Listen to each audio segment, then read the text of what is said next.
Evelyn Wilkes snatched the paper from her father's shaking hands and read it twice, certain she had misread. She hadn't. Her name, her own name, written at the bottom of a marriage contract she had never signed, bound to a man she had never met, sealed by her father's desperate hand. The summer heat pressed down on Philadelphia like a punishment. She looked at her father, and for the first time in 24 years of loving him, she did not recognize the man standing before her.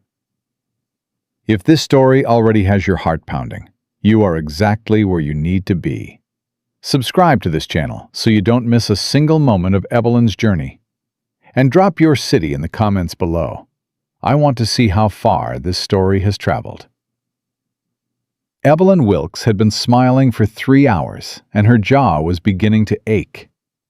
She stood near the edge of the Hargrove ballroom with a glass of lemonade she hadn't touched, watching her father work the room. Henry Wilkes moved through clusters of Philadelphia's finest with the practiced ease of a man without a care in the world, which was, she had learned, exactly what a ruined man looked like when he didn't want anyone to know it yet. She had been watching him for weeks. Something was wrong. Something had been wrong since April, when the letters started arriving, and he started burning them before she could read the envelopes. "Miss Wilkes," Margaret Hargrove materialized at her elbow. "You look positively radiant tonight." "Thank you, Margaret," Evelyn smiled. "Though I do wonder—" Margaret tilted her head in that particular way she always did before saying something unkind. "How your family has been managing, with the mill situation and all." "The mill is under renovation," Evelyn said pleasantly. Margaret's smile didn't waver. "Two separate banking institutions reviewed your family's accounts last month. People do talk."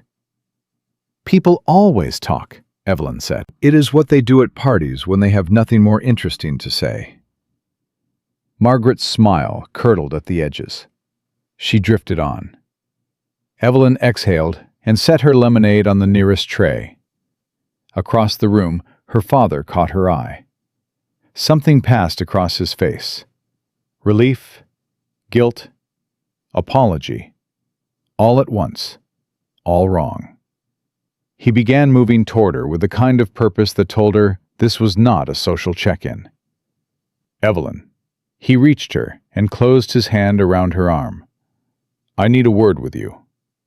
"You need more than a word," she said quietly. "You have needed more than a word for months. Let's have it." He drew her toward the corridor that ran along the back of the hall. His grip was tighter than it needed to be, and his hand was damp. She could feel the tremor running through it. "Father," she stopped and turned to face him. "What have you done?" Henry Wilkes was 61 years old, and had always carried his years lightly. Tonight, he looked every one of them, and then some. His eyes moved past her to the ballroom entrance, then back to her face, then down to the floor. She had seen him embarrassed before. She had seen him frightened. She had never seen him look like this. "There were debts," he said. "You knew about some of them." "I knew about the ones you told me about," she said. "Tell me about the rest." He reached inside his coat and drew out a folded document. His fingers hesitated around it for a long moment before he held it out. She took it, unfolded it, read the first paragraph, read it again, found her name at the bottom, written in an unfamiliar hand, and her breath left her body all at once. "This says I am married," she said. "It is a contract." "It says I am married. Past tense. Completed." She scanned the date. 3 weeks ago? Father, I was at Aunt Clara's house 3 weeks ago. I was not in Philadelphia. I did not sign this." "No," he said. "You didn't." The corridor was quiet around them. Beyond the door, a violinist was playing something bright and lilting, and it struck her as the most grotesque sound she had ever heard. "You signed it," she said. "You signed it for me." Under Pennsylvania law, a father retains the legal right. "I am 24 years old." Her voice came out lower than she intended, and steadier than she felt, which surprised her. "I am not a child to be contracted away. I am a grown woman." "Evelyn, whose name is on the other side of this?" She found it before he could answer. "James Ashworth." She said the name the way you say the name of something you are examining before you decide what to do with it. "Who is James Ashworth?" Henry Wilkes closed his eyes. "He is a man of considerable means. New York family. He owns land across 3 states, timber interests, shipping contracts. He is one of the wealthiest men east of the Alleghenies." "He is a stranger," Evelyn said. "You gave me to a stranger." "He bought every debt we owe." Her father's voice dropped to something that barely passed for sound. "The mill loans, the house note, your sister's dowry account. I had borrowed against it. I know that was wrong. I know it was wrong. He purchased all of it, Evelyn, every single piece. If he calls those debts today, we have nothing. Clara has nothing. Your mother's grave would have strangers walking over it before spring." She stood with the document in her hands and did not move. The numbers moved through her mind without her permission. The mill, the house note, the dowry account. She had suspected pieces of this, but not the whole shape of it. Not the fact that some stranger in New York had quietly gone about purchasing her family's ruin the way a man might purchase a property he intended to develop. Methodically, deliberately, completely. "He came to you," she said. "Or did you go to him?" "He came to me." Henry opened his eyes. They were wet. He had already purchased the debts. He came to propose an arrangement. I asked him what he wanted in exchange for forgiveness of the loans. He said— Her father stopped. "He said he wanted me," Evelyn said. "He said he wanted a wife of good family and sound reputation. I told him you would never agree. He said the agreement wasn't yours to make." She folded the contract along its original creases with precise, careful movements and held it between 2 fingers. "Is he here tonight?" "Evelyn, is he at this party, Father? Answer me plainly." Henry Wilkes looked toward the ballroom entrance and said nothing, which was answer enough. She turned and walked back through the door. She did not have to look long. She felt the quality of the room shift before she identified the source of it. The particular change that happens when someone stands inside a space who is accustomed to being watched and has no need to seek attention. He was near the far window, speaking quietly with a man she didn't recognize. And he was not what she had imagined in the 40 seconds she'd had to imagine anything. She had expected older, heavier. The kind of man who purchased other people's debts usually wore the satisfaction of it on his body. Soft around the edges, settled. Belonging to himself in that particular way of men who had never been told no. James Ashworth was none of those things. He was tall and lean, with a stillness about him that wasn't peace, it was control. And when he turned his head and looked at her, she understood immediately that he had known she was crossing the room before she'd taken 3 steps. "Miss Wilkes," he said, before she could open her mouth. "Mr. Ashworth." She stopped a foot from him, close enough to speak without being overheard, far enough to make clear she had not come to be sociable. "I believe you have something that belongs to me." "I believe I do not." His voice was even, entirely unhurried. "I have a legal contract executed by your father which binds—" "I know what it binds." She kept her voice quiet and her expression pleasant. 20 people were watching without appearing to watch. She had grown up in rooms like this. She knew every rule of them. I'd like to discuss it, privately. He studied her for a moment with those flat, careful eyes. Then he said, "Of course," and gestured toward the corridor. They stood in the hallway with the door shut behind them, and she was grateful for the distance from the music. "I don't know what my father told you about me," she said, "but I want you to understand something plainly. I am not a transaction. I am not a line in somebody's ledger. Whatever arrangement you made with him ends tonight." "The arrangement was concluded 3 weeks ago," James Ashworth said. "Then unconclude it." Something moved briefly across his expression. Not amusement exactly, but something adjacent to it, held back before it could become visible. The debts were purchased in good faith, and the contract was executed in full accordance with the laws of this state. Your father had the legal authority. "My father had desperation," she said. "That is not the same thing as authority." "In Pennsylvania," he said, "it is." She looked at him straight. "Why?" He raised an eyebrow. "Why me?" she said. "You are, by every account I've heard in the last 10 minutes, a wealthy man with considerable options. Why purchase my father's debts?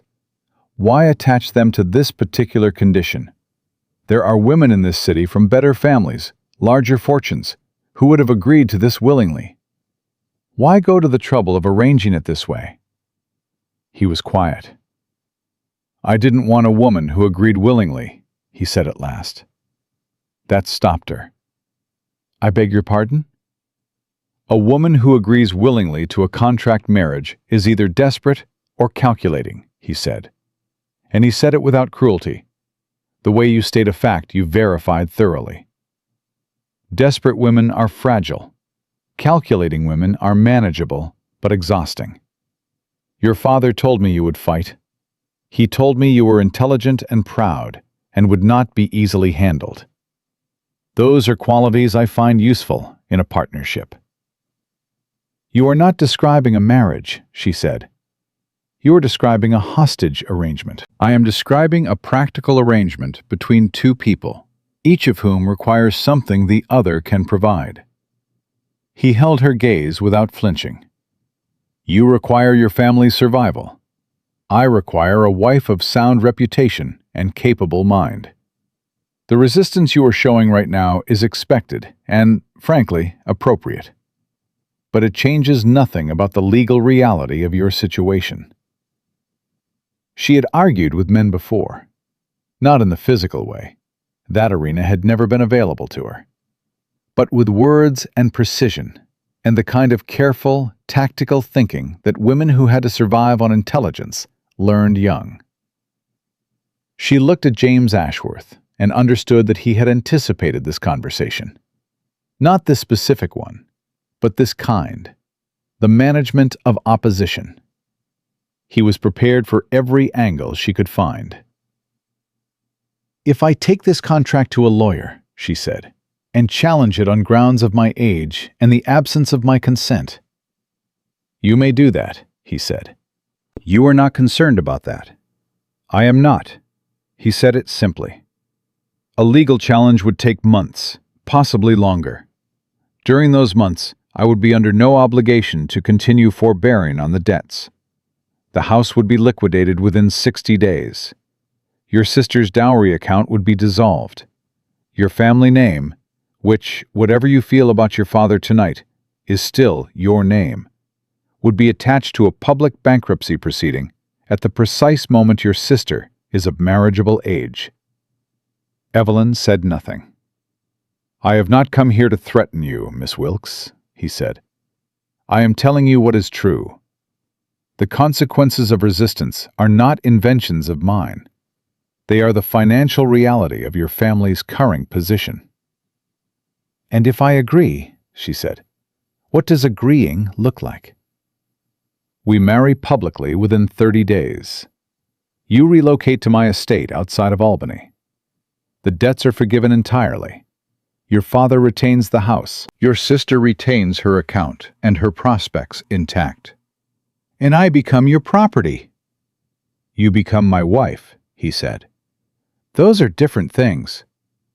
Are they? For the first time, something shifted in his eyes. Not discomfort exactly, but the careful recalibration of a man who is used to being right and has just encountered something he had not fully mapped. He did not have an immediate answer. I am not interested in owning you, he said at last. I am interested in a functional partnership with a woman of intelligence. I have no desire for a prisoner. You have built a cage, she said. Whether you call the door a contract or a choice, the walls are the same. He looked at her for a long, quiet moment. That, he said, is a fair point. She had prepared for dismissal. She had braced for condescension, for the kind of patient, tolerant dismissal that men of his station delivered to women who argued back. His acknowledgement was more disarming than any argument would have been. And she understood, with the particular clarity of someone who has just met a genuinely formidable opponent, that this was going to be considerably more complicated than she had hoped.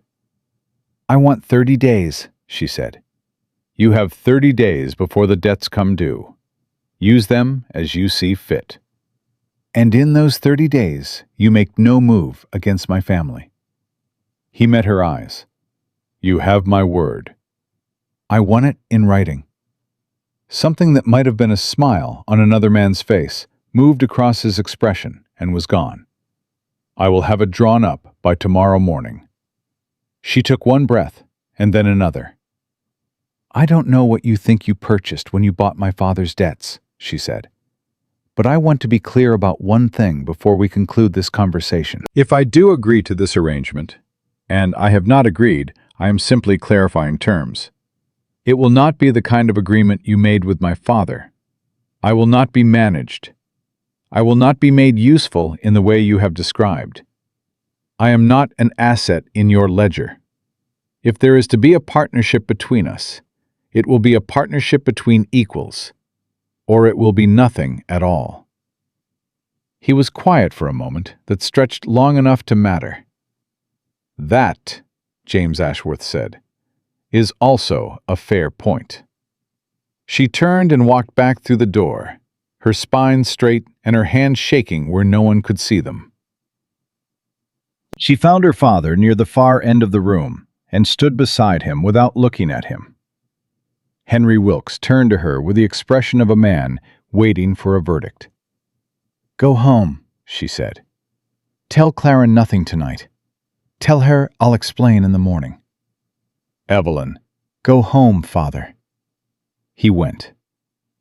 She stood alone at the edge of the room and looked out at the assembled finest of Philadelphia, at the people who would know by morning, who would decide what her life meant before she had formed the first clear thought about it herself. The music was still playing. Somewhere across the room, James Ashworth had returned to his position near the window, speaking calmly to someone, as if the last 20 minutes had been nothing more than an exchange of pleasantries. She watched him. He did not own her. Whatever his lawyers had written, and her father had signed, and Pennsylvania law permitted, he did not own her. She had learned young that the only way to survive inside a system that reduced women to lines in a ledger was to understand the ledger better than anyone else in the room. Her father had handed James Ashworth a weapon and called it a contract. She intended to learn every inch of that weapon, and then she would decide, on her own terms, with her own mind, exactly what to do with it. She did not sleep. She sat at the small writing desk in her bedroom, with the contract spread flat in front of her and a candle burning low, and read every word of it 3 times. Then she read it a 4th time. The language was precise, not the slippery, padded language of a man covering weakness, but the tight, exact phrasing of someone who had employed a very good lawyer and given him very clear instructions. Every clause closed a potential exit. Every condition locked against the one preceding it. Whoever had drafted this document had anticipated someone trying to find a way out of it. She turned to the signature lines. Her father's name, in his familiar hand, slightly shakier than she remembered from a year ago. And her own name, written by someone else, in letters that almost but not quite matched how she wrote it. She stared at those letters for a long time. Then she pulled a fresh sheet of paper toward her and began writing her own list. By the time the birds started outside her window, she had 3 pages. She had also stopped crying, which had happened sometime around 2 in the morning without her fully noticing. She folded the 3 pages and tucked them inside her Bible, the last place her father would ever look for anything, and went downstairs to make coffee before Clara woke up. Clara was already in the kitchen. Her sister was 17 and had their mother's quickness about her, eyes that caught everything, a mind that assembled information the way other people breathed, without effort and without stopping. She was sitting at the table with her hands wrapped around a cup of tea and an expression that meant she had been awake, thinking, too. "I heard you come in last night," Clara said. "I came in at 10 o'clock. That's not late." "You came in at 10, and Father came in 20 minutes after you, and went directly to his study, and didn't come out until midnight." Clara looked at her steadily. "What happened?" Evelyn poured her coffee. She had spent 6 hours deciding how much to tell Clara. She had concluded, ultimately, that her sister deserved the truth, and had the right to hear it before someone at the market told it wrong. She sat down and told her. Clara didn't say a word through all of it.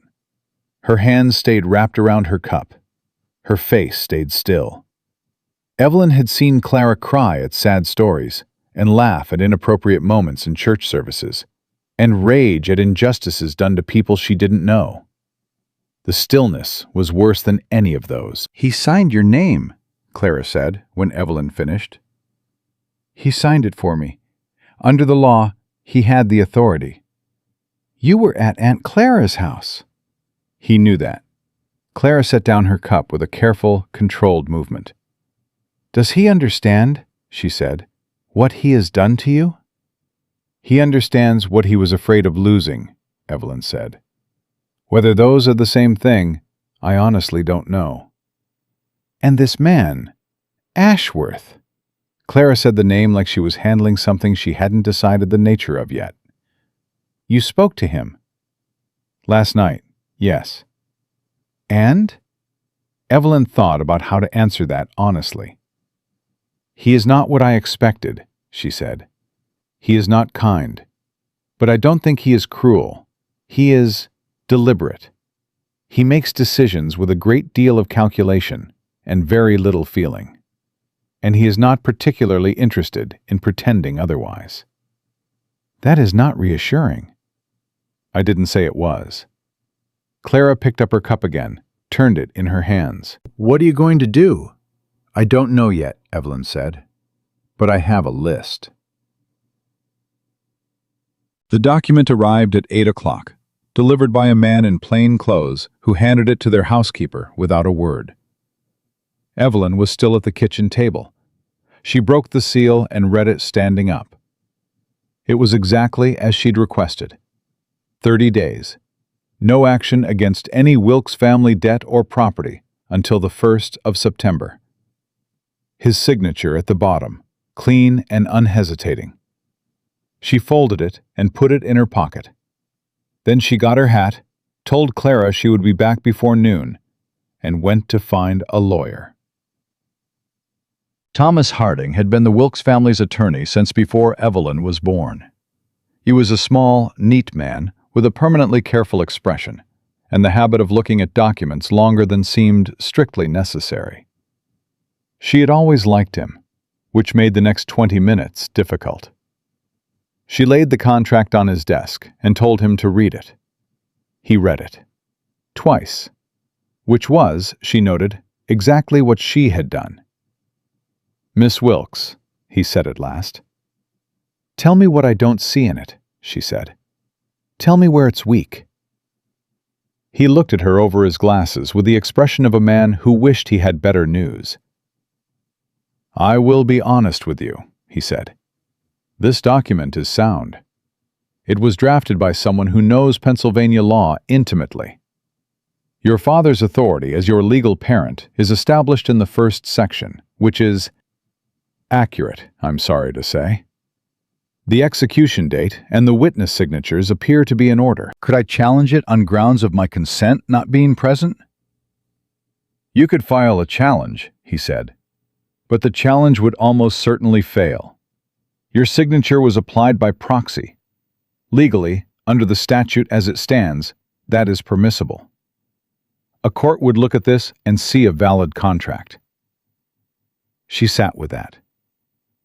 What if the debts weren't legitimate, she said. What if Ashworth manufactured the debt, bought notes that were themselves irregular? Do you have any evidence of that? Not yet. Harding looked at her for a moment. Miss Wilkes, I have known you since you were 6 years old. I am going to tell you something as plainly as I can. This contract is legal. The man who drafted it knew what he was doing. Your most productive path is not to fight the document. Your most productive path is to negotiate the terms under which you live with it. She looked at him. That is not what I came here to hear. No, he said, but it is what I am able, in good conscience, to tell you. She walked back out into the summer heat of Market Street and stood on the pavement and felt the particular weight of a door closing. All right, then. If the door was closed, she would learn everything there was to know about the wall. She spent 4 days in the public records office. She told her father she was visiting friends. She told Clara she was thinking. She sat in a room that smelled of dust and old paper and read every public record she could find attached to the name James Ashworth. What she found was not simple. His family was old money. 3 generations of Ashworths in New York trade, timber, and eventually land. His father, Edward Ashworth, had been a sharp businessman with a reputation for acquisition and an even sharper reputation for knowing which families were about to fall before they knew it themselves. James had inherited everything at 26 when Edward died of fever. He was now 32. In 6 years, he had doubled his father's holdings, which was itself an interesting piece of information about the kind of mind she was dealing with. But she also found something else. A record from 4 years ago. A breach of promise suit filed against James Ashworth by a woman named Catherine Morse, from a prominent New York family. The suit had been withdrawn 6 months after filing. The terms were sealed. No public record of what had settled it. Evelyn read that entry 3 times. A woman had tried to hold James Ashworth to a marriage promise, and the case had disappeared. She didn't know yet what that meant, but she wrote it down on her list.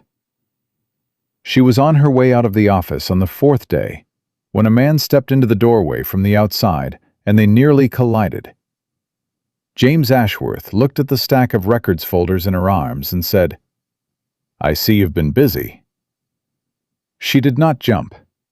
She had spent 24 years learning how not to give people the satisfaction. "Mr. Ashworth," she shifted the folders. "I was not aware you were in Philadelphia."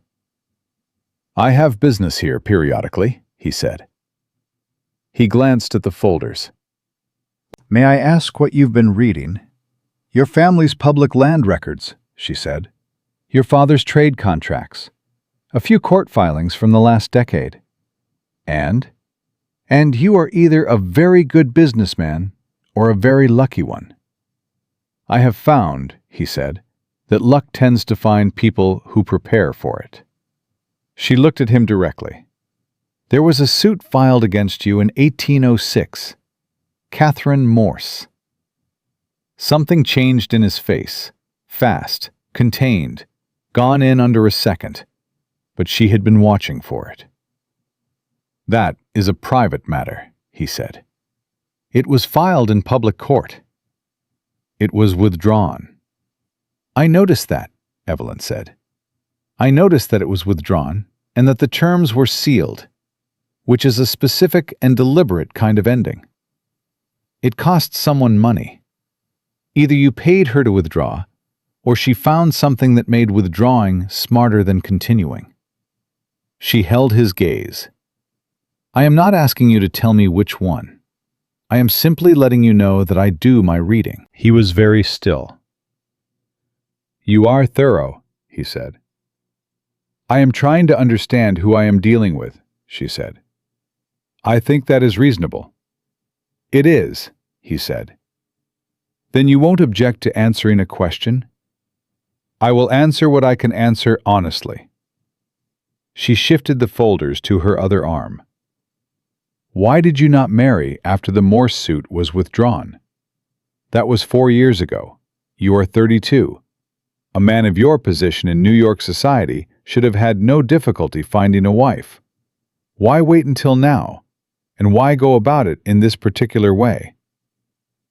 The silence stretched just long enough to mean something. Because I wanted to be certain, he said. Of what? That the woman I chose understood exactly the kind of man I am, he said, before she made any decision about whether to accept it. She stared at him. You bought my father's debts and arranged a contract marriage to ensure I understood what I was getting into? He had the grace to look, if not embarrassed, at least temporarily without his usual composure. That is a blunt summary of a more complicated reality. Mr. Ashworth, she could hear her own voice going flat in the way it did when she was managing something very large in a very small container. Are you telling me that you deliberately engineered this situation as a form of honest disclosure? I'm telling you, he said carefully, that I have been managing my father's version of business ethics for 6 years, and I have made decisions I am not proud of, and I did not want a wife who would discover that over time. I wanted a woman who could look at what I am and decide with full information whether she could work with it. You could have simply introduced yourself. Women are introduced to me and see the money, he said. You are the first woman I have met who saw the court filing. She looked at him for a long moment. That, she said, is either the most honest thing a man has ever said to me, or it is the most sophisticated manipulation I have ever encountered. His mouth moved in something that was almost a smile. At this point, he said, I genuinely cannot tell you which it is. She walked past him and out onto the street, and she did not look back. And she spent the whole walk home trying to decide what to do with the fact that for one unguarded moment in that doorway, she had almost believed him. That evening, her father knocked on her bedroom door. She told him to come in. Henry Wilkes stood in her doorway with his hat in his hands and the expression of a man who had been rehearsing something for days and had lost his nerve for most of it. He was 61 years old, and he was her father, and she had loved him without condition for as long as she could remember, which was, she was discovering, its own kind of trap. I need you to know, he said, that I told him no. The first time he came to me, I told him absolutely not. She waited. He came back 3 times, Henry said. He made it clear that the alternative was complete liquidation. I kept thinking I would find another way. I thought until... He stopped. I ran out of time. You ran out of courage, she said. It wasn't cruel when she said it. It was simply true. You ran out of courage and you made a decision for me, because it was easier than making it for yourself.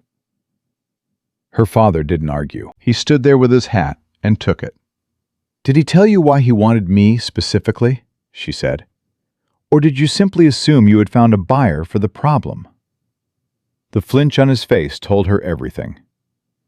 "He asked about you," Henry said quietly. "He asked questions. What you were like, how you thought, whether you had spirit, was how he put it. I thought he was deciding whether you were acceptable. I didn't understand until later that he was deciding whether you were capable." "Capable of what?" "Of handling him, I think." Her father looked at the floor. "He is not a simple man, Evelyn, and I think he knows it. I think he wanted to know if you were—" "Enough," she said.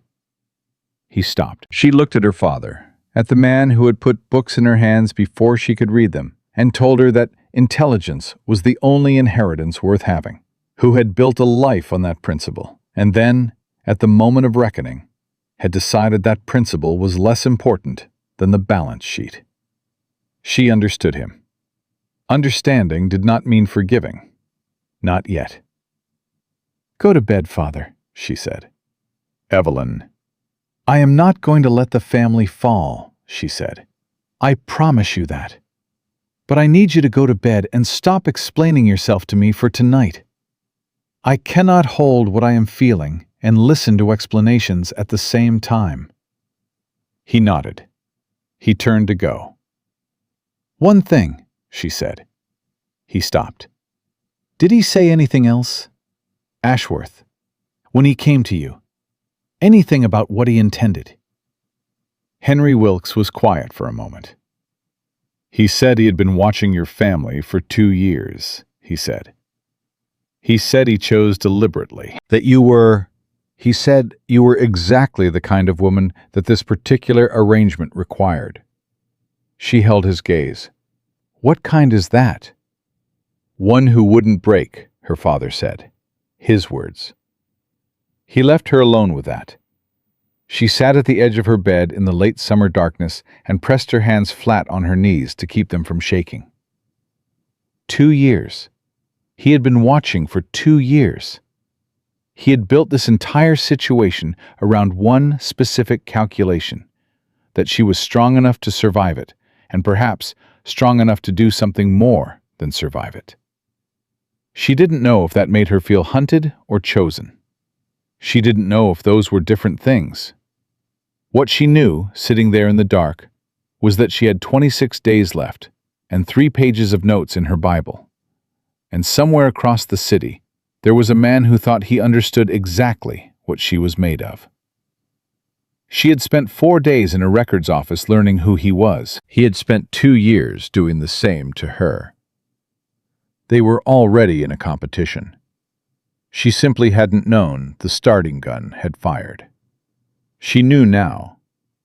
She pulled the 3 pages from her Bible, unfolded them in her lap, and added a 4th line. Find out what he could not afford to lose. She found it on the 9th day. She had not been looking for what she found. She had been looking for leverage, the kind that lives in financial records and court documents, and the quiet spaces between what a man says publicly and what he does privately. She had been systematic about it, working through Ashworth's business history the way her father had once taught her to read a balance sheet, starting from the outside and moving inward until the numbers told the true story. The true story, it turned out, was not in the numbers. It was in a letter. She had gone back to the public records office one last time, chasing a land deed that connected the Ashworth timber interests to a parcel in western Pennsylvania. The clerk had pulled 3 boxes for her and gone to assist someone else, and she had been working through the second box when a folded letter slipped from between 2 deed pages and landed face up on the desk in front of her. It was not a public record. It had been filed by accident or stored carelessly, tucked between documents it did not belong to. She should have set it aside without reading it. She read it. It was from Edward Ashworth to his son, dated 5 years ago, 1 month before Edward died. Short. The handwriting was shaky in a way that suggested illness. James, You know what the Harwick Agreement requires. If you do not fulfill the condition by your 33rd year, the northern landholdings revert to the Harwick estate per the original trust. I did not tell you because I believed you would marry Margaret Harwick without coercion. You did not. You have until August of 1813. Do what you must. Father. Evelyn read it twice. August of 1813.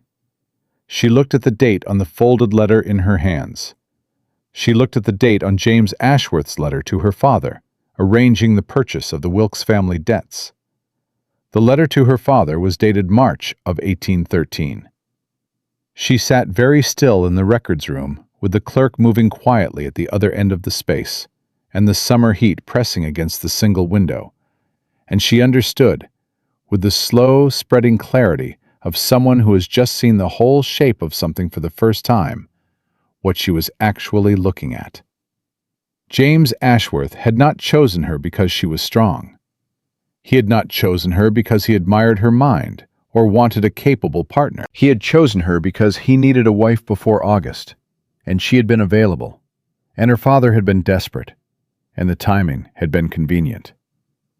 Everything he had told her, the careful reasoning, the honesty about his character, the admission that he had watched her family for 2 years, had been built on a foundation he had never disclosed.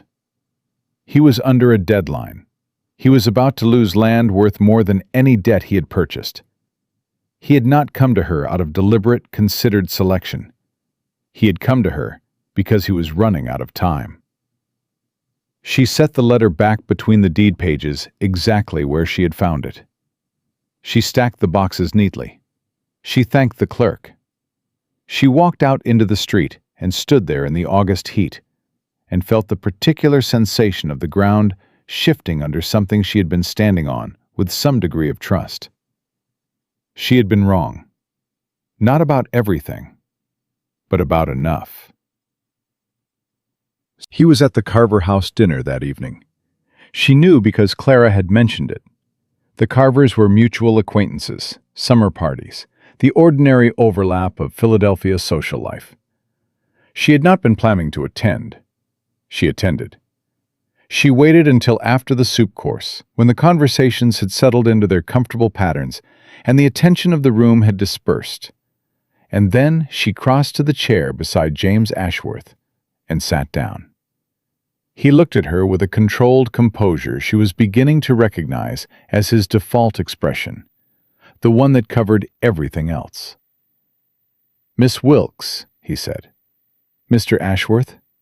She placed her hands in her lap. "Tell me about the Harwick Trust." The composure held for exactly 1 second. Then something went through his face that she had not seen there before.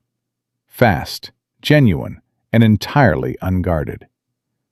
He recovered immediately, but she had seen it, and they both knew she had.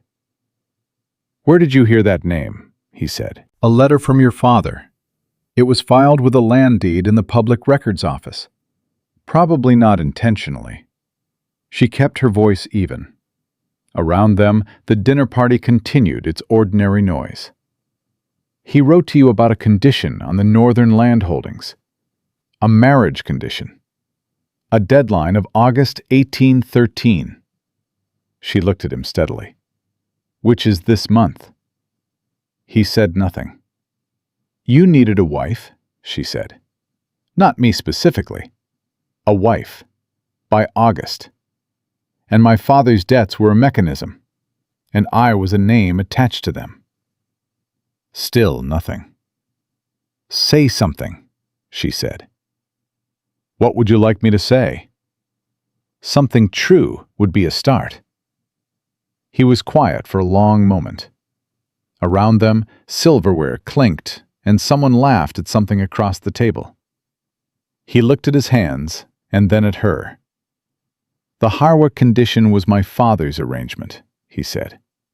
"Made before I was of an age to have an opinion about it. He believed that tying inheritance to marriage would force me to settle. He was right that I had avoided it. He was wrong that force would make it tolerable." And yet here we are, she said. And yet here we are. So the 2 years of watching my family, she said, the deliberate selection, the wanting a woman who could handle you. Her voice stayed quiet. How much of that was real, and how much was the deadline talking? He looked at her directly. Both, he said. Those things are not mutually exclusive. They are when you omit one of them entirely from every conversation we have had. He had no answer for that. I have 17 days left, she said, and you have the rest of August. So let me ask you plainly. If I walk away from this contract, what happens to your land? I lose it, he said, per the trust terms. How much land? 40,000 acres in the Northern Territories. She absorbed that. And if you lose it? My holdings remain substantial, he said. I am not ruined without it. But it is land my father spent 30 years acquiring, and it was meant to be. He stopped. For the first time in every conversation they had had, she watched him not know how to finish a sentence. It mattered to you, she said. More than I am comfortable admitting to someone who currently has considerable reason to use that information against me, he said. She looked at him. I am not going to use it against you. Why not? Because if I use it against you, she said, I become exactly the kind of person who does that, and I've been trying my entire adult life not to become that person. She paused. Also, it would make me no better than what you did, and I am not interested in being no better than what you did. Something moved through his expression that was not composure, and was not the brief, unguarded flash she had seen before. It was slower than both of those, more complicated, like watching a man reconsider something he had already made a decision about. I owe you an explanation, he said. You owe me considerably more than that, she said, but an explanation is a place to start. They walked. She had not planned to walk with him. Somehow, they were outside and moving along the street in the last light of the evening, a respectable distance between them, and he was talking. My father made the Harwick arrangement when I was 19, he said. Margaret Harwick was 17. Neither of us had been consulted. I spent 2 years being managed toward a marriage with a woman I had nothing against personally, but no particular reason to choose. Then Margaret chose someone else, quite wisely, and the condition was left standing with no specified candidate. And you spent the following years not choosing anyone, Evelyn said. I spent the following years running a business my father left in more disorder than anyone knew, he said. The Morse situation was, it was not what the filing suggests. Catherine Morse was a woman I had been in correspondence with. Her family had encouraged it. When it became clear that I was not going to formalize the correspondence into a proposal, her father filed the suit on her behalf, without her knowledge or full consent, because he believed it would force my hand. Did it? No, he said. I settled it because fighting it would have damaged her reputation more than mine, and that struck me as unjust. I paid a settlement I didn't owe to protect a woman from a suit her own father had filed in her name without asking her. Evelyn slowed her pace. She didn't know about the suit, she said. She was furious when she found out, he said. She wrote me a letter of apology that she absolutely did not owe me. I thought about her often afterward, about the particular situation of a woman who finds herself used as a tool by the men who are supposed to be protecting her, and has no legal recourse for it. He stopped walking. I am aware, he said, of what I did to you. I am aware that the mechanism I used is not different in any meaningful way from what Catherine's father did. I told myself there were distinctions, that my intentions were more honest, that my reasoning was more considered, that the outcome would be more equitable. He paused. I have been finding those distinctions less convincing over the last 9 days. 9 days, she said. Since you went into the records office. She looked at him. You knew I was in the records office? I knew the morning after you started, he said. The clerk mentioned a young woman reviewing Ashworth land records. It is not a common request. And you said nothing. I was waiting to see what you would do with what you found. He met her eyes. Most people would have come to me with it immediately and tried to negotiate better terms. You went to a lawyer first. Then you came back to the records. Then you showed up at the Carver dinner and asked me directly, without preamble or strategy. I find strategy exhausting when honesty is available, she said. Yes, he said. I have noticed that about you. They stood on the street in the last of the evening light. She could feel the specific weight of a conversation that had moved into territory neither of them had planned. And underneath that, she could feel the 17 days ticking like a clock in a quiet room. If I agreed to this marriage, she said, and I am still not agreeing, I am hypothesizing. It would need to be on different terms than what is written in that contract. Name them, he said. I want my sister's dowry account transferred to my name, not my father's, irrevocably. If this marriage ends for any reason, she is protected regardless of what happens to my family's other finances. Done, he said, without hesitation. The speed of it startled her. She kept her face still. I want a written agreement that I retain control of any financial decision within the household that falls below $500. My money, my management. Agreed. I want to know about the Harwick land, she said. Specifically, what happens to it after the condition is met? Does it become yours outright, or does it remain under trust terms? He blinked. Mine outright. Why? Because if we are going into this as partners, she said, I want to understand what we are building, not just what you are saving. He stared at her for a moment that stretched long enough to matter. That is not a question anyone has ever asked me before. It is the most obvious question, she said. Yes, he said slowly. I am realizing that. James, she used his name deliberately and watched him register it. The letter your father wrote. He said you didn't marry Margaret Harwick because you couldn't tolerate being forced. He was wrong about force not working on you. You are about to meet a deadline under force. He was quiet. I need to know, she said, whether you are choosing this because it is the last option standing, or whether there is some part of this that is a genuine choice. He was silent long enough that she thought he might not answer. Long enough that the night came fully down around them and the street lamps started to matter. I purchased your father's debts in March, he said. I want you to understand the sequence of that. In March, I purchased the debts. In April, I started reviewing everything I could find about your family. In May, I read a letter you had written to the Philadelphia Lending Society, protesting the terms of a loan arrangement that was unfair to working women in the city. It had been submitted under your father's name because they would not accept submissions from women.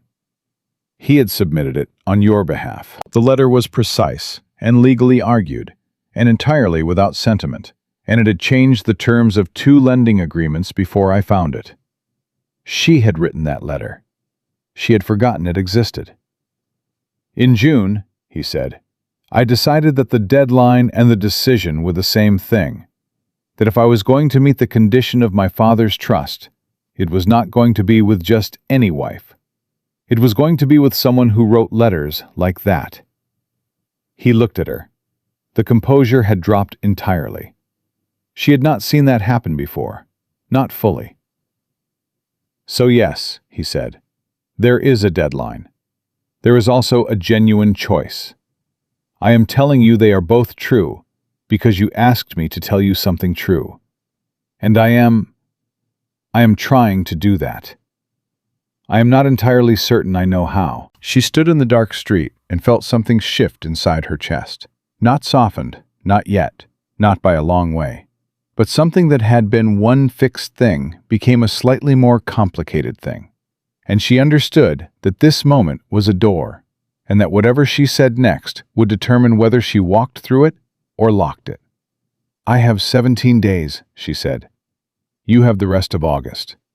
I am going to use those 17 days to think, really think, not to stall, not to strategize, to actually decide."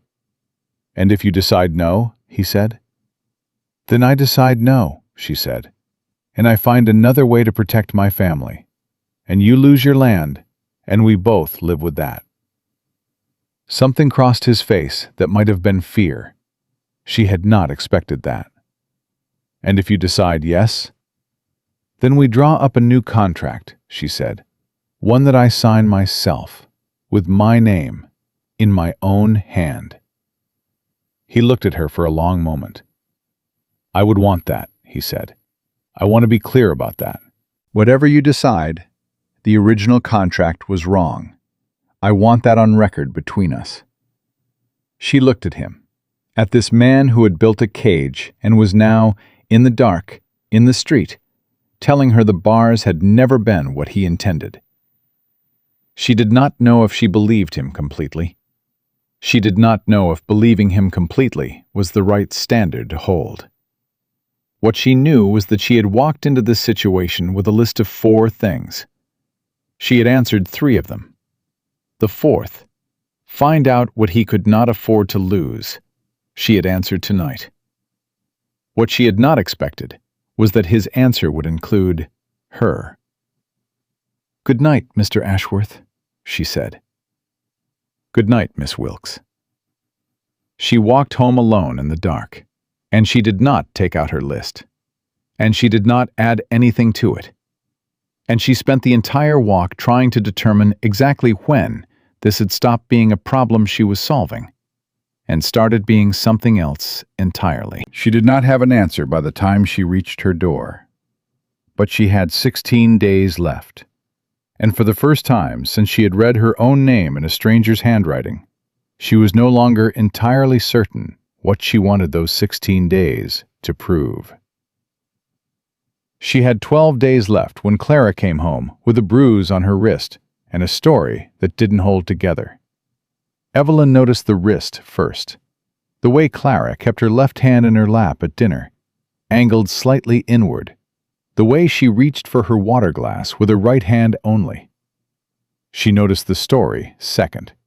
Something about tripping on the front step, said too quickly, with a particular smoothness of something rehearsed. She waited until their father had gone to his study. Then she said, "Clara, show me your arm." Clara set down her fork. "It's nothing." "Show me your arm." Clara turned her wrist over. The bruise was 4 fingers wide and very deliberate in its shape. It was not a fall bruise. Evelyn sat very still. "Who did this?" "It isn't Clara." Her voice dropped to something that left no room. "Who?" Clara looked at the table. "Robert Fenwick," she said. "He cornered me outside the lending library. He said he had heard about Father's debts and that our family's name was worth nothing now, and that he said I should be grateful that a man of his position would still consider. And when I told him to leave me alone, he grabbed my wrist." Robert Fenwick was 26 years old and the second son of Gerald Fenwick, who sat on the Philadelphia City Council and had been her father's business associate for a decade. He had always had the particular confidence of a man who had never been told that his behavior had consequences. "Did anyone see?" Evelyn said. 2 women from the Carver family. They looked away. Clara's chin was steady, but her voice was not. "I walked home. I didn't want Father to know because he would go to Gerald Fenwick, and Gerald Fenwick would destroy whatever is left of his standing in this city, and then we would have nothing at all." Evelyn stood up from the table. "Where are you going?" Clara said. "To write a letter." "Evelyn, I am not going to Gerald Fenwick," she said. "Sit down.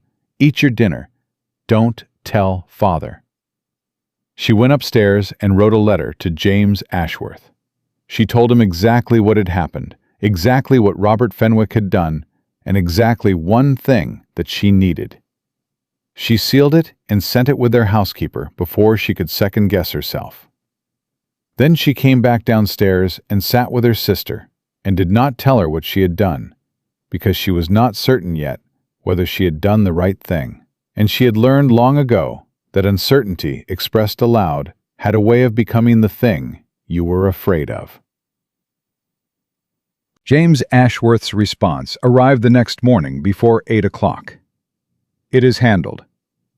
R. Fenwick has been informed that any further contact with your family will result in a full public accounting of 3 outstanding financial irregularities in his father's business records, which I have held for some time and have had no particular reason to use until now. He will not approach your sister again. J.A." She read it standing in the hallway, read it again. Then she folded it carefully and felt something move in her that she did not have a name for yet. Not gratitude exactly, not the softening she had been guarding against. Something more complicated. The recognition that a man who had built a mechanism to trap her had just used that same mechanism to protect her sister, without being asked to explain himself, without attaching any condition to it, and without telling anyone else it had happened. She put the letter in her pocket and went to find her father. Henry Wilkes was in his study, with the account books open and the expression of a man confronting numbers that refused to improve, regardless of how long he stared at them. He looked up when she came in and closed the books with a reflexive guilt she had stopped finding painful and started finding merely useful. "I have a question," she said. "Not an accusation, a question." He nodded. "Ashworth told me he read a letter I wrote to the Lending Society, the one arguing against the unfair loan terms for working women. He said he found it before he made any approach to you. Is that true?" Her father blinked. "He mentioned that letter to me, yes. He asked me about it directly, who had written it, whether you had offered it yourself."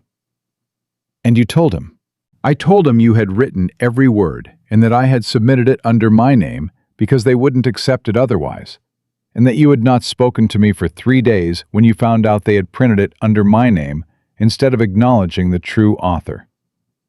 Henry paused. He said that was exactly what he expected. She sat down across from him. "Did he tell you why he needed to marry before August?" Her father's expression shifted. "No." "He is under a trust condition from his father's estate," she said.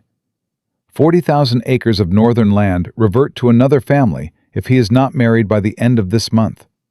He has a deadline. He was not forthcoming about it." Her father absorbed this. She watched him decide whether to be outraged on her behalf, and watched him determine, correctly, that he had considerably forfeited his standing to be outraged on anyone's behalf for the foreseeable future.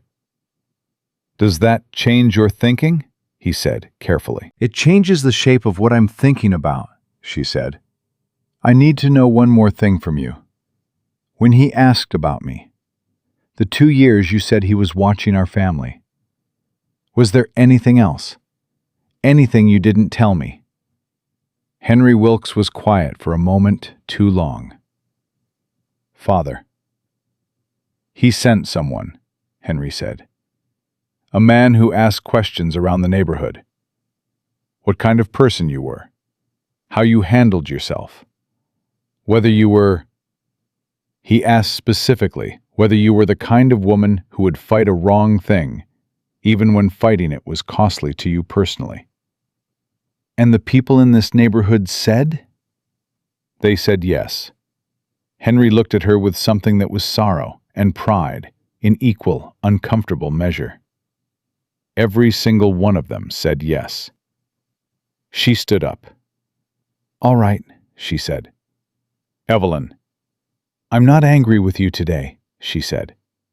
I want to be clear about that. I am not past it, but I am not standing in it right now. I have 10 days left, and I need to think clearly, and I can't do that and be angry at the same time. She left him with his account books and went to think. She was on the back porch, which was where she went when she needed to think without anyone observing her thinking, when she heard the gate and looked up and found James Ashworth standing at the edge of the yard with his hat in his hand and an expression she had not seen on him before. It was the expression of a man who was not certain of his welcome and had come anyway. I should have sent word first, he said. I apologize. Why are you here? I received some information this morning that I believe you need to have, he said, and I decided it was better delivered in person. She studied him. He was telling the truth. Whatever this was, it had happened recently, and he had come immediately, and the formality he usually wore like armor was sitting a little crooked on him today. Come in, she said. They sat at the kitchen table, the same table where she had told Clara everything, the same table where she had drunk coffee and made her lists, and he sat across from her and placed a single document between them. Gerald Fenwick came to see me yesterday afternoon, he said, after I sent my message to his son. I expected anger. That was not what I received.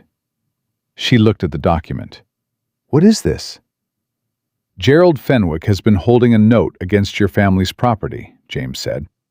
Not the loans I purchased, a separate note, older, dating from 8 years ago, a private lending arrangement between him and your father that was never filed publicly. It was written in such a way that it sits outside the standard debt instruments, which is why it didn't appear in the records I reviewed. He came to tell me that if I proceed with removing his son from your family's social circle, he intends to call that note. She turned the document over. How much? Enough, he said, to take the house, even after I forgive the other debts. She set the document down. She looked at the kitchen table, at the grain of the wood, at the cup ring where Clara always put her tea, and she took 2 very careful breaths. He came to threaten you, she said. He came to negotiate, James said. He believes that I will trade your family's house for his son's continued access to your sister. His voice stayed absolutely flat. I wanted you to see the note before I responded to him, because this affects you, and it is your family, and I have already made enough decisions about your life without consulting you. She looked up. You could have simply handled it, she said. The way you handled the letter to Robert. I would not have known until it was done. I know, he said. Why didn't you? He met her eyes. Because you told me you were not interested in being managed. And I am trying to understand the difference between managing a situation on your behalf and making a decision that belongs to you. I do not always know where that line is. But I knew it was here. This is yours. She sat with that for a moment. She sat with the fact that this man, who had started as a legal document and a deadline, had just driven across Philadelphia to put a piece of information in her hands instead of his own pocket, and had named the reason for it plainly, and had not made it about himself. What are my options? She said. 3, he said. First, I purchased the Fenwick note before he can call it. I have already identified the original lender. It can be done within 48 hours. Cost to your family? Nothing. But it adds to the debt structure I'm already carrying for your family, which changes the balance of our existing arrangement, and you may find that uncomfortable. Second option. We allow Fenwick to call the note, challenge it in court on the grounds that it was never publicly filed, and may have irregularities in its original execution. It is a slow fight and an uncertain one, and during it, your family is in a vulnerable position. Third, you tell me to step back entirely, he said, And you handle Gerald Fenwick yourself. She looked at him. You added that option. Yes. Because? Because I have watched you work for 10 days, and I believe you are capable of it, he said. And I thought you deserved to know that I believe that. She looked at the document on the table. Gerald Fenwick had held this note for 8 years. 8 years, and he had never called it, which meant he had been saving it. A man who saves a weapon for 8 years is a man who believes in his own patience. He had come to James Ashworth because Robert had been threatened, and he had pulled out his oldest, best-preserved piece of leverage, and he had expected James to simply absorb it. He doesn't know about the Harwick deadline, she said slowly. James stilled. No. He doesn't know that you need to be married by the end of this month. If he did, he would not have come to negotiate. He would have simply called the note and waited to see what you did. He came to negotiate because he thinks you have time. She looked up. Which means he doesn't know how much this month cost you. That is correct. What happens, she said, if Gerald Fenwick discovers that James Ashworth is under a marriage deadline and that the marriage he is pursuing is currently unsettled? James was very quiet. He would use it, he said. He would find a way to delay the proceedings, file a challenge against the original contract, generate enough legal disruption to push past August. Could he do that? With the right lawyer and the right judge, possibly. It would be a long shot, but Gerald Fenwick has been on the city council for 14 years, and he knows every judge in Philadelphia. She nodded slowly. Then we cannot let him find out. James looked at her. The careful composure was entirely gone now. She had the full attention of the man underneath it. Not the calculated, managed version, but the actual one. What are you thinking? He said. I am thinking, she said, that Gerald Fenwick came to negotiate because he believes he has the advantage. And the only way to remove that advantage is to change the terms of what he thinks he knows. She folded her hands on the table. I am going to go see him. Evelyn. It was the first time he had used her name without her using his first. They both registered it at the same moment. I am going to go see Gerald Fenwick, she said again, steadier. And I am going to tell him that the arrangement between our families is already concluded. That the wedding is planned. That he has no leverage point, because the thing he believes is uncertain has already been decided. Has it? James said. The question landed in the kitchen between them, and neither of them moved. She looked at him, at this man who had been a legal document, and was now something she did not have a simple name for, who had come across the city to put a decision in her hands, who had said, "This is yours," when he could have simply handled it, and she never would have known the difference. I have 9 days left, she said. I know, he said. I am not going to make a decision in the next 5 minutes, because Gerald Fenwick has forced my hand, she said. That is not how I make decisions. I know that too, he said. But I am going to tell him it is concluded, she said, because it is the move that protects my family and removes his leverage and keeps your deadline from becoming a weapon in his hands. She held James's eyes, and because it does not bind me to anything I have not already been considering. Something moved through his expression. Relief, and something more fragile than relief. Something she filed away to think about later. I will come with you, he said. No, she said. I go alone. If you come, it looks like confirmation of what he suspects, that the arrangement is unstable, that you are managing the situation on my behalf. I go alone, and I go as a woman who has already made her choice, which is a different kind of message entirely. He stared at her. You are better at this than I am, he said, and he said it without embarrassment, simply as a fact being corrected in the ledger. "I have been surviving in rooms that didn't want me since I was 15, she said. "It teaches you things." She went to see Gerald Fenwick that afternoon. He received her in his front parlor with the particular complacency of a man who had spent many years being the most powerful person in any given room. He was broad and gray-haired, and he smiled at her the way men smile when they believe they are managing a situation they actually understand. "Miss Wilkes," he said, "what a pleasant surprise." "Mr. Fenwick." She sat without being invited to. "I'll be brief. I understand you have a private note against my family's property." His smile shifted slightly.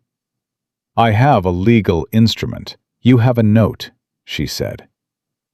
"And I understand that you've presented it to Mr. Ashworth as leverage against his management of your son's behavior." She looked at him steadily. "I am here to tell you, plainly, that the note is no longer useful to you." "Is that so?" "Mr. Ashworth and I will be married within the week," she said. "The arrangement is concluded. The debts are forgiven. Whatever instrument you hold against my family's property is a claim against assets that will be absorbed into the Ashworth estate before you could bring it to a court. And I believe you know what James Ashworth's lawyers can do to a private, unfiled note of questionable origin in a prolonged legal proceeding." The smile was entirely gone. "Furthermore," she said, and she kept her voice light, "I would encourage you to consider that Robert's behavior toward my sister was witnessed by 2 members of the Carver family. I have not yet decided what to do with that information. Whether it remains private depends entirely on the choices you make in the next 24 hours." Gerald Fenwick's face had moved through several colors. He settled on a controlled, careful gray. "You are very direct," he said. "I find it saves time," she said. She stood, smoothed her skirt, and walked to the door. Then she turned. "The note," she said. "I want it surrendered to Mr. Ashworth's lawyer by Friday. Not called, not filed, not leveraged. Surrendered. In exchange, Robert's conduct remains a private family matter, and we do not revisit it." She did not wait for his answer. She walked out the door and down the front steps into the August heat, and her hands were perfectly steady, and her heartbeat was not. And she thought, walking back toward her own street, that she had just negotiated her first real piece of this life that was being built around her, and it had felt not like capitulation, not like survival, but like something considerably closer to power. She thought about what she had told Gerald Fenwick. "We will be married within the week." She had said it to neutralize a threat. She had said it as strategy. She spent the entire walk home trying to locate the exact moment it had stopped feeling like a lie. She could not find it. And that, she understood, stepping through her own front gate, was the most significant thing that had happened to her in 9 days. She told James that evening. She sent no letter this time. She went herself, because she had decided that the most important conversations of her life should not be conducted through intermediaries. And this was the most important conversation she had left to have. She found him at the inn on Chestnut Street, where he kept rooms when his business kept him in Philadelphia, and she asked the front man to tell him she was there. And she waited in the downstairs sitting room with her hands folded and her mind entirely made up. He came down in under 2 minutes. "Evelyn." He stopped when he saw her face. "What happened?" "Nothing has happened," she said. "I went to see Gerald Fenwick this afternoon, and I told him the marriage was concluded, and the note needs to be surrendered to your lawyer by Friday." He stared at her. "He will comply," she said. "I gave him terms he can accept without losing face, which is the only way to close something with a man like that. The Carver women's account of Robert's behavior is sufficient weight, combined with the threat of your lawyers against an unfiled note. She paused. The note will be gone by Friday. Your deadline is safe. James Ashworth stood in the middle of the sitting room and looked at her with an expression she had not seen before on any man. Not gratitude exactly. Not surprise exactly. Something that lived between admiration and something rawer than admiration. Something that looked, if she was reading it correctly, like a man who had just understood something he had been missing. You didn't have to do that, he said. I know.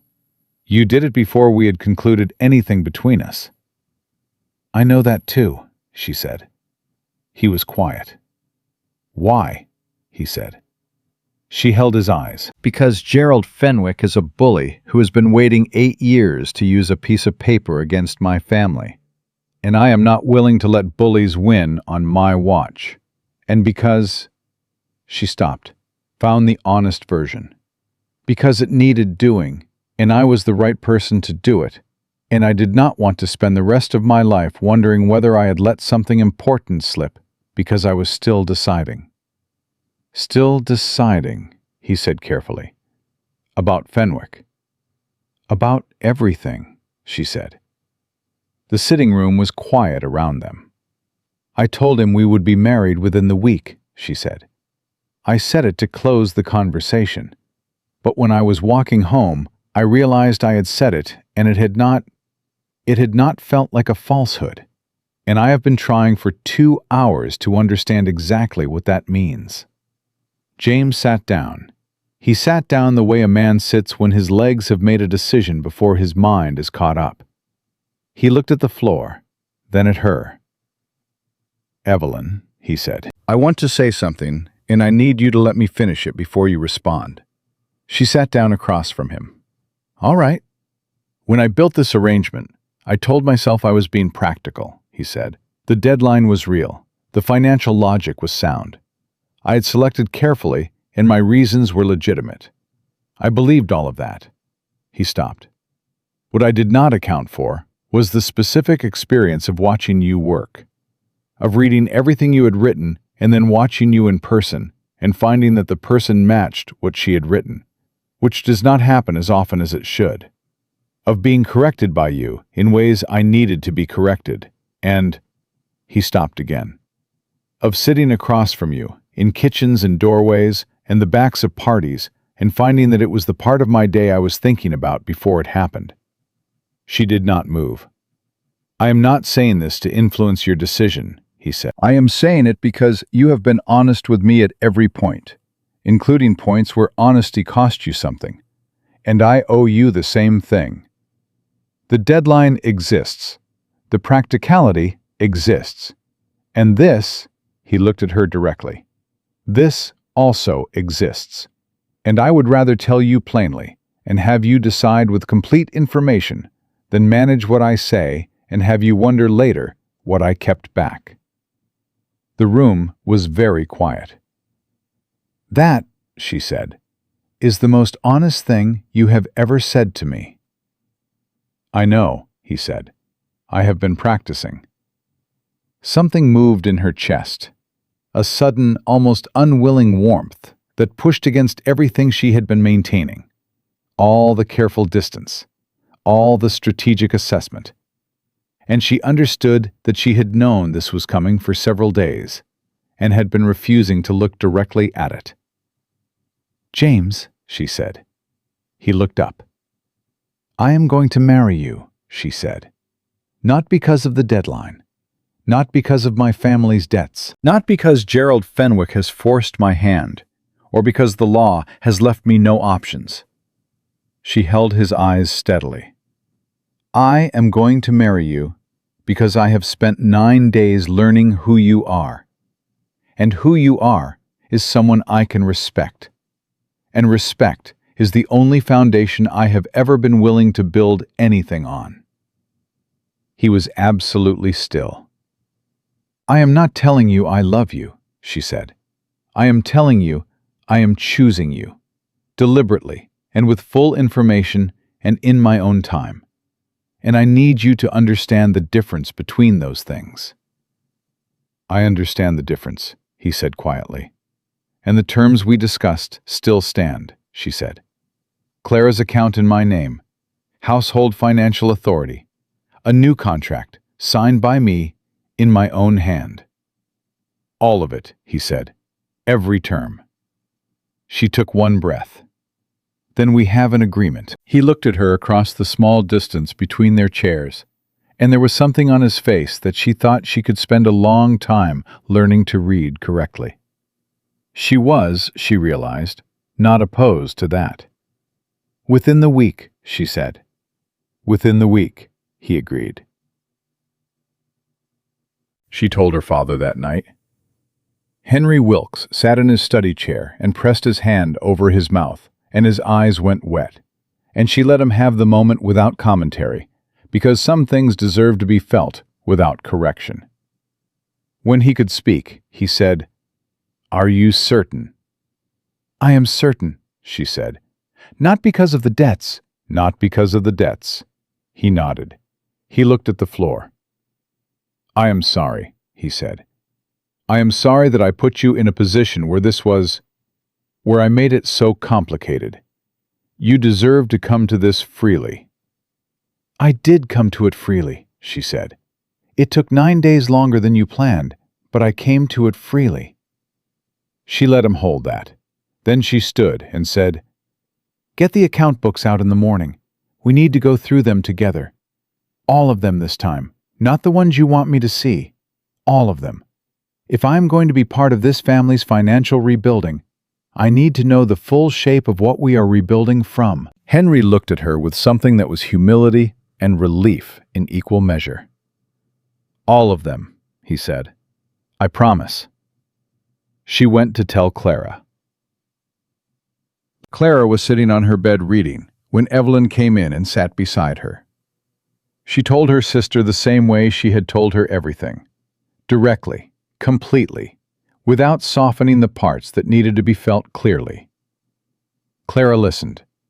When Evelyn finished, Clara was quiet for a moment. "Is he good?" Clara said. Not, "Is he rich?" Not, "Is he respectable?" Not, "Will he protect the family?" Is he good? Evelyn thought about the letter he had written about Robert Fenwick. She thought about him driving across the city to put a document in her hands instead of his own pocket. She thought about him sitting across from her and saying, "This is yours." She thought about him telling her she was better at this than he was, plainly, without embarrassment. "He is trying to be," she said. "I think that counts for something." Clara leaned her head against Evelyn's shoulder. "Then I am glad," she said. "But if he is ever unkind to you—" "He won't be," Evelyn said. "And if he is, I will handle it." "I know you will," Clara said. "I just want him to know that I will also handle it." Evelyn put her arm around her sister and felt the specific weight of a life that was changing shape. Not broken and remade, but extended into something larger, more complicated, more true. "He will know," she said. "I'll make sure he knows." The new contract arrived 3 days later. James had had it drafted by a different lawyer than the one who had written the original. It was longer than the first document and considerably more equitable. And every term she had named was in it. Clara's account, the household financial authority, a clause she had not asked for but found when she was reading, a statement that all decisions regarding the management of any Wilkes family property or financial interest would require Evelyn's written consent in addition to her husband's. She read it 4 times. Then she picked up her pen, turned to the signature line, and wrote her name. Her own name, in her own hand, in letters that were exactly how she wrote it. She sent it back the same afternoon. His reply came 2 hours later. 3 words. "Thank you. J.A." She stood in the hallway with those 3 words and understood that he was not thanking her for siming. He was thanking her for choosing. And she stood there for a full minute before she was ready to put it down. They were married on a Thursday morning, 6 days before the end of August, in a small ceremony at Christ Church, with her father and Clara and James's business partner, a quiet man named Aldrich, who shook Evelyn's hand afterward with the expression of someone who had been waiting a long time to see his friend make a good decision. She wore her mother's earrings and the blue dress Clara had pressed the night before, and she stood beside James Ashworth in front of the pastor and said the words clearly and without hesitation, because she had decided them deliberately, and she had no patience for performing uncertainty she did not feel. When it was done, and the papers were signed, and they were standing outside in the August heat, James leaned close and said quietly, "How do you feel?" She considered the question genuinely. "Like I have just taken on a very complicated project," she said. He looked at her. "That is either a terrible thing to say about a marriage or a very accurate one." "Both," she said. "Most true things are." Something moved across his face, warm and real and entirely unguarded, and she filed it away in the category of things she had been building since the night in the corridor at the Hargrove ballroom. The growing collection of evidence for who this man actually was underneath the composure and the calculation. The evidence she had been gathering without naming it as such.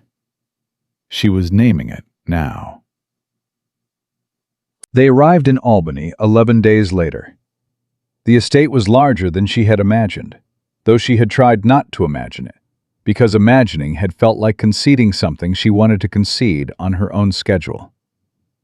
Clara had traveled with them for the first 3 weeks, a fact James had arranged without being asked, which had earned him more goodwill from Evelyn than almost anything preceding it. On the second day, James took her through the account books. Not his personal accounts, those would come later. The estate accounts, the land records, the timber contracts. He set them all in front of her at the library table and sat down beside her and said, "This is what we have. I want you to understand it completely." She spent 4 hours going through it. He answered every question without deflection, including 3 questions she could tell made him uncomfortable. And he did not attempt to manage her reactions to the numbers she found surprising, of which there were several. At the end of the 4 hours, she sat back and looked at the stacked books and said, "2 of your timber contracts are structured inefficiently. The fee arrangement benefits the buyer, not the seller, and whoever negotiated them did not push back on the renewal clause." James looked at the contracts in question. "My father negotiated those." "I know. Do you want to renegotiate them?" "Can you—" He stopped. "Can I what?" "I was going to ask if you could draft the counterproposal," he said. "And then I stopped because I wasn't certain whether that was the kind of thing you would want to do, or the kind of thing that might feel like—" "Like being managed?" she said. "Yes." She looked at him. "James, drafting a contract counterproposal is the kind of thing I would find genuinely enjoyable. Ask me directly when you want my help with something. I will tell you directly when the answer is no." He nodded slowly. "That is a more functional system than I have operated under before." "Most things are more functional when the people involved simply say what they mean," she said. "I'm finding that to be true," he said. She drafted the counterproposal the following morning. It was precise, legally sound, and considerably more favorable to the Ashworth interests than the original arrangement. James read it without interrupting, set it down, and said, "This is better than anything my lawyers have produced in 2 years." "Your lawyers are not incentivized to be creative," she said. "I am." "Why?" he said. "You own none of this legally." She looked at him steadily. "I own half of this marriage," she said, "and the marriage owns all of this. The arithmetic is straightforward." He was quiet for a long moment. Then he said, I want to change that. Change what? I want the timber holdings transferred to joint ownership, he said. Legally, in your name as well as mine. She blinked. It is what I should have offered in the first contract, he said. I didn't because I was still thinking in the terms I was raised with, and I have been revising those terms fairly aggressively over the last several weeks. He held her eyes. You brought intelligence and capability to this estate from the first day. The legal structure should reflect that. She sat with it. Clara's account first, she said. Transfer that first, formally, before we change anything else. In that order. Clara's account by Friday, he said. Timber holdings by the end of the month. That order. She looked at him across the library table, at his careful, serious face, at the composure that had cracked in ways that were becoming familiar to her, that she had learned to read the way you learn to read weather, through accumulated observation and the willingness to pay attention. James, she said. Yes. I need to tell you something. He waited. When I said I was choosing you based on respect, she said, I want you to know that was true. And I also want to tell you. She stopped, found the honest version, found the one she had been building evidence for without naming it, across 9 days and 11 days of travel, and 4 hours of account books, and all the small, unwitnessed moments in between. It is not only respect. He was very still. It has not been only respect, she said, for some time. He looked at her the way he had looked at her in the street in Philadelphia, when she had asked him which part of his choosing her was real, with the composure entirely absent, and something genuine and unguarded in its place. The version of this man that she had decided was worth understanding. I know, he said quietly. I've known since the records office doorway. That was the 4th day. Yes, he said. You waited this entire time. You needed to come to it yourself, he said. I knew that. I was waiting. She looked at him. You have considerably more patience than I gave you credit for. I had considerably more incentive than I am accustomed to having, he said. She stood up from the library table and walked around to his side of it and stood close enough that the distance between them was a question. And she looked at him directly and said, Then I suppose we should stop wasting time. He stood. He looked at her, one moment careful and real. And then he did what she had been, without letting herself acknowledge it, expecting him to do. And the library was quiet, and the August light was moving through the window, and it was the most completely chosen thing she had ever done. Months later, when the Harwick land had been formally transferred and Clara's account had been settled and the timber contracts had been renegotiated and the Wilkes family house was standing and whole and no longer in anyone's ledger but their own, Evelyn would sit at the library desk in Albany and look at the 4 pages of notes she had written that first sleepless night. The 3 pages from her Bible, the 4th added after she'd met him in the street, and she would think about the woman who had written them. That woman had been precise and angry and entirely correct about everything she was afraid of. She had been right that the walls were real. She had been right that the contract was a cage. She had been right that she was not a transaction and not a line in somebody's ledger. And she had fought for all of that with everything she had. And she had won every piece of it. What she had not planned for, what no list could have accounted for, was that fighting her way through the walls would bring her to someone worth standing beside. That the man who had built the cage had, somewhere in the middle of being dismantled by her, decided he did not want a prisoner after all. That choosing herself completely had left her free to choose someone else, not in spite of her strength, but because of it. She looked at the 4 pages. She folded them. She put them back in the Bible that had made the journey from Philadelphia in her trunk.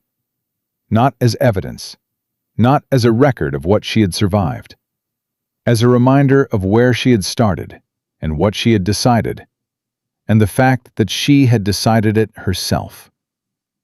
Evelyn Wilkes had walked into the worst night of her life with her name written in a stranger's hand, and she had walked out the other side with it written in her own, on her own terms, in her own time, in a life that belonged entirely to her. That was not the ending anyone had planned for her. It was the only ending she had ever been willing to accept.